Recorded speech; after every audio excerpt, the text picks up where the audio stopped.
నమస్తే, నేను Maruthi Ram. One voice న్యూస్కు స్వాగతం. మెదక్ జిల్లా చేగుంటలో నివాసం ఉంటున్న మోత్కూరి నాగరాజు మాసాయిపేట ప్రభుత్వ పాఠశాలలో హిందీ ఉపాధ్యాయుడిగా పనిచేస్తున్నాడు.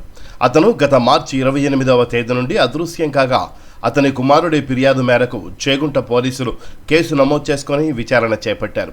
ఈ సందర్భంగా రామాయంపేట సర్కిల్ ఇన్స్పెక్టర్ వెంకటేష్ మాట్లాడుతూ నాగరాజుకు వంగ స్వాతితో వివాహేతర సంబంధం ఉందని, స్వాతి భర్త వంగ సత్యనారాయణకు అనుమానం కలిగిందన్నారు.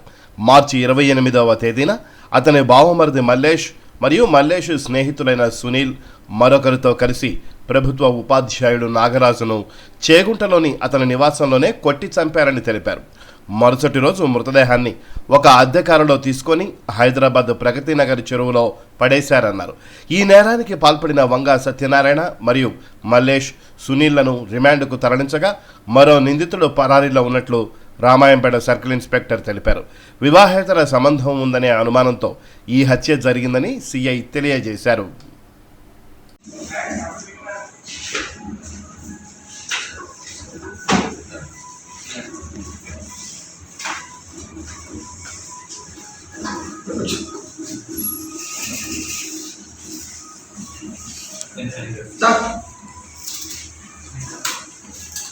మీరు చేసే వీడియోని కొంచెం వేరే ప్రశ్నలు ఏప్రిల్ 1, 2024 రోజున ఈ సంవత్సరం సాయంత్రం 5 గంటలకి చేగుంట పోలీస్ స్టేషన్లో మోత్కూరి వంశీధర్ అనే ఒక బీటెక్ స్టూడెంట్ తన father Motkuri Nagaraju government teacher ZPHS మాసాయిపేటలో పనిచేస్తూ ఉంటాడు.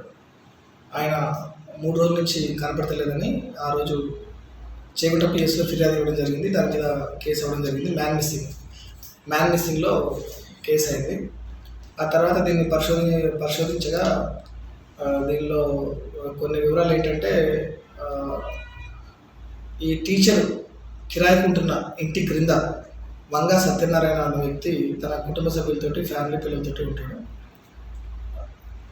అతని భార్య వంగ స్వాతి ఆ పైన ఉండే టీచర్ తోటి గత సంవత్సర కాలంగా అక్రమ సంబంధం పెట్టుకుంది అనే అనుమానంతో వంగ సత్యనారాయణ ఈ టీచర్ని ఎలాగైనా చెప్పాలనే ఉద్దేశంతో పగతో రగిలిపోతూ ఈ స్వాతి తమ్ముళ్ళైన రమేష్ని మల్లేష్ని ఇంటిమేషన్ ఇస్తాడు. వాళ్ళు వచ్చిన తర్వాత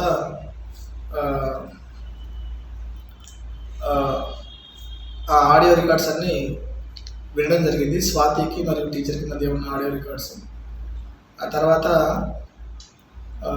రమేష్ ప్లాన్ ప్రకారం రమేష్ ఒక కార్ ప్రొవైడ్ చేస్తాడు హైదరాబాద్లో. అది తీసుకొని రమేష్ తమ్ముడైన మల్లేష్ ఫ్రెండ్ అయిన సునీల్ గౌడ్ ఇద్దరు కలిసి కారులో వచ్చి మార్చి 28వ తారీఖు సాయంత్రం 6:30 నుంచి 7 గంటల మధ్యలో టీచరు ఇంట్లో ఉన్నప్పుడు, ఒక్కడే ఉన్నప్పుడు లోపలికి వెళ్ళిపోయి గడియ పెట్టుకొని అతన్ని నైలాన్ రోప్ తోటి చేతులు కట్టేసి పక్కనే ఉన్న ఒక తాళంతో తల మీద గట్టిగా కొట్టడంతో అతను అక్కడికక్కడే చనిపోయాడు. ఆ తర్వాత రోజు 29 మార్చ్ రోజు అర్ధరాత్రి పూట వాళ్ళు ఏదైతే రెంట్కి తెచ్చిన కారు ఉందో అదే కారులో ఆ శవాన్ని అక్కడున్న దుప్పట్లలో కట్టేసి కారులో హైదరాబాద్లోని ఈ వర్కల మల్లేష్ ఉంటున్న ఎల్లమ్మ పంజ ఏరియాలో ప్రగతి నగర్ చెరువు ఉంది. ఆ చెరువులో పడేసి ఆ కారు కిరాయికి ఇచ్చిందని అక్కడ వాళ్ళకి ఇచ్చేస్తారు, ట్రావెల్స్ వాళ్ళకి ఇచ్చేస్తారు. టీచర్ని అక్రమ సంబంధం పెట్టుకున్నారు అనే అనుమానంతో వంగ సత్యనారాయణ, అతని బావమరిది మల్లేష్ స్నేహితుడైన సునీల్ గౌడ్, వాళ్ళ అన్న ప్లానింగ్ రమేష్, ఈ నలుగురు ఈ విధంగా ఈ నేరంలో పాల్గొన్నారు. ఇట్టి కేసులో ప్రతిభ కనపరిచిన చేగుంట ఎస్ఐ గారికి, నాగభూషణ్ గారికి ప్రత్యేకంగా అభినందన తెలియజేయడం అవుతుంది. రమేష్ అబ్స్కాండింగ్లో ఉన్నాడు.